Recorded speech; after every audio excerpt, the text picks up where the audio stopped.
Vamos lá, vamos de mais quadrinho argentino. Vamos, meu amigo. Será que vale a pena, Potter?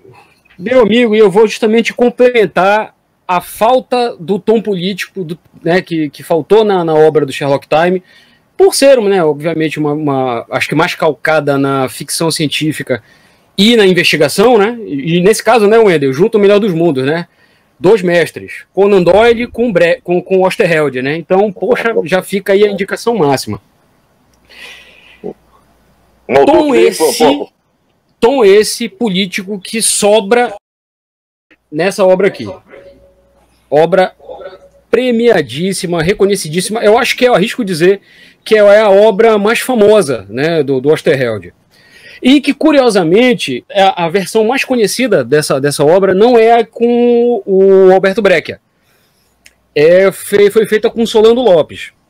Essa obra aqui, pessoal, que a Comic Zone está nos trazendo, ela é um remake, na realidade, da obra que foi lançada, o astronauta está aqui, o Eternauta 1969, ela é um remake da obra original, também do mesmo nome, El Eternauta, de 57.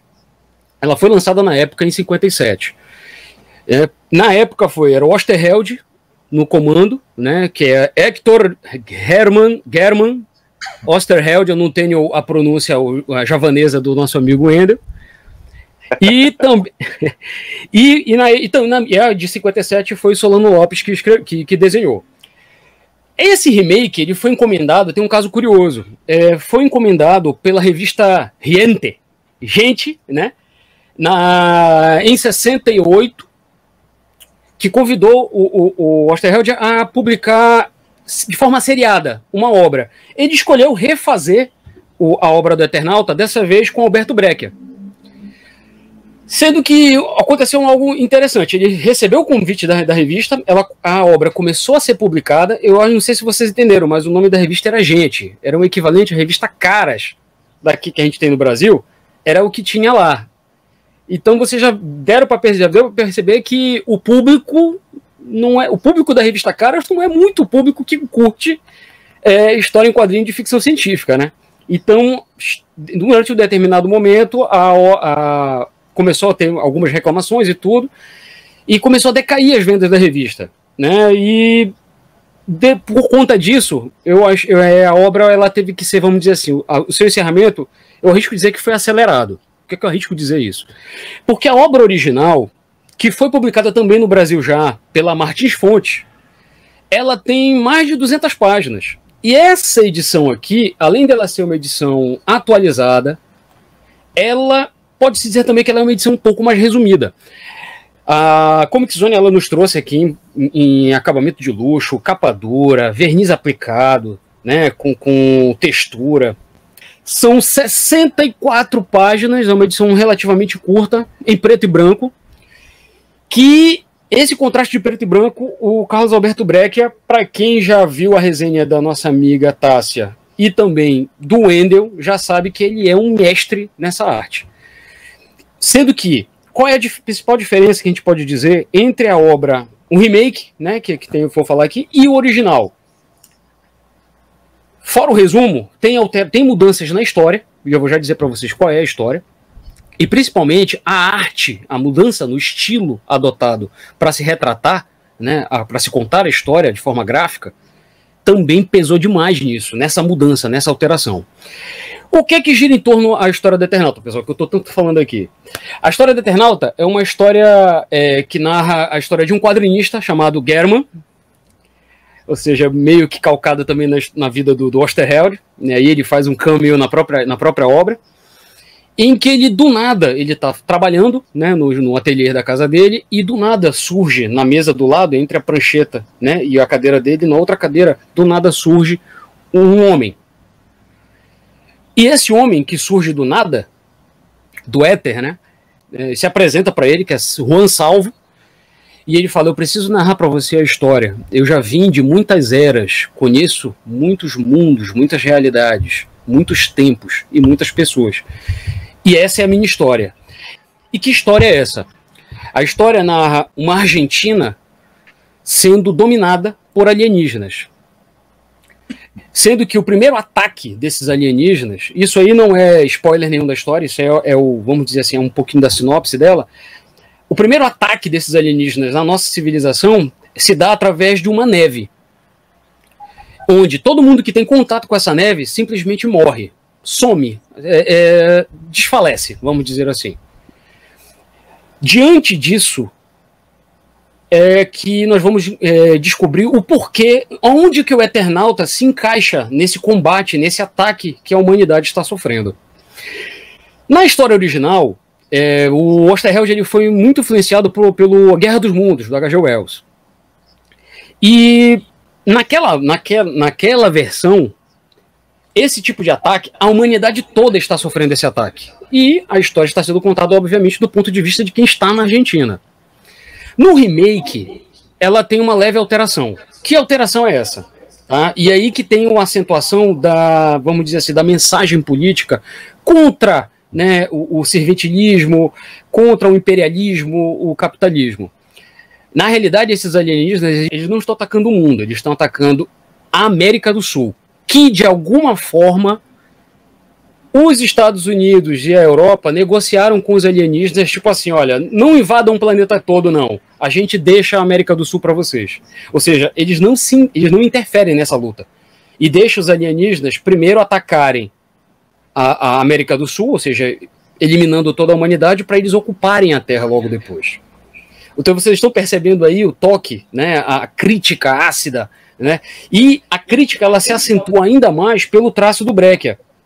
Porque o Breccia, ao contrário do Solano Lopes, que a arte dele é mais detalhista, é mais orgânica, o Breccia, ele não faz tanta questão, ele não tem tanto compromisso, vamos dizer assim, com os traços e com a caracterização dos personagens. Ele carrega muito no escuro, o traço dele é pesado, é sombrio. E o objetivo é justamente dar esse peso para a história que ele está querendo contar, que é uma história de sobrevivência, uma história de luta do mais fraco contra o mais forte. E nesse caso, com a bênção dos países, né, mais fortes. Então, é com base nessa luta que o Juan Salvo narra para o roteirista, é que ele, durante a batalha, o que é que vai acontecer? Por que é Eternauta? E isso é uma sinopse também, pessoal, não é spoiler.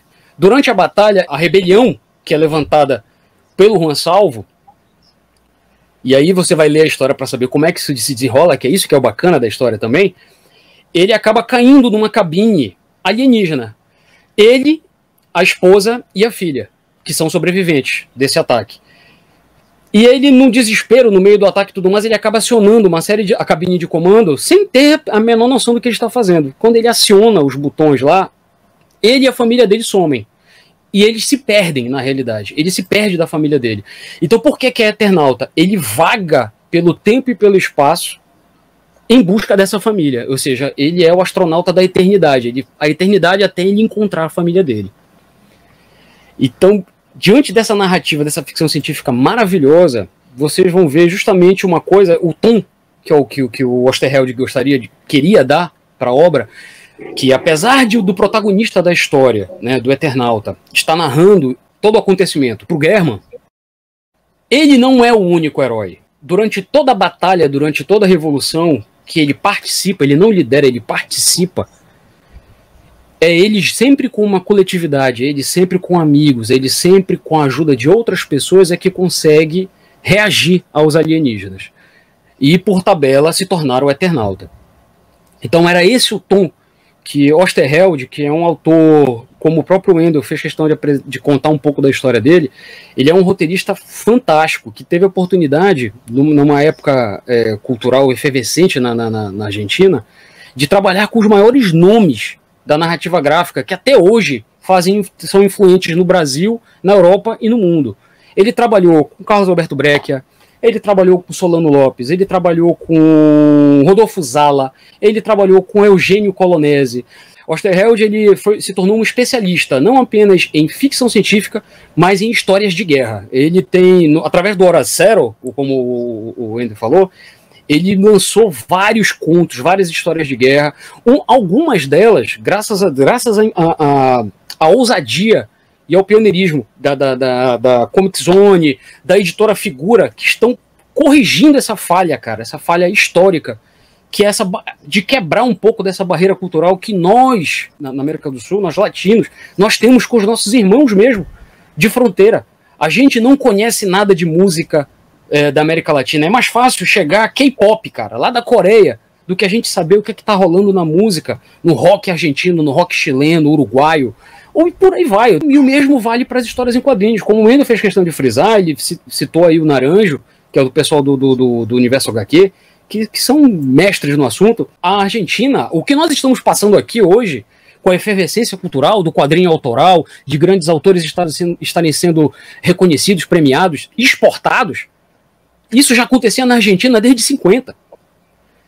Então, é muito importante, e fica aí a saudação e a eterna gratidão aí para a Comic Zone de nos estar trazendo essas pérolas, cara, de autores como Asterheld, que infelizmente, devido à história de guerra, de luta dele, infelizmente desapareceu com a sua família.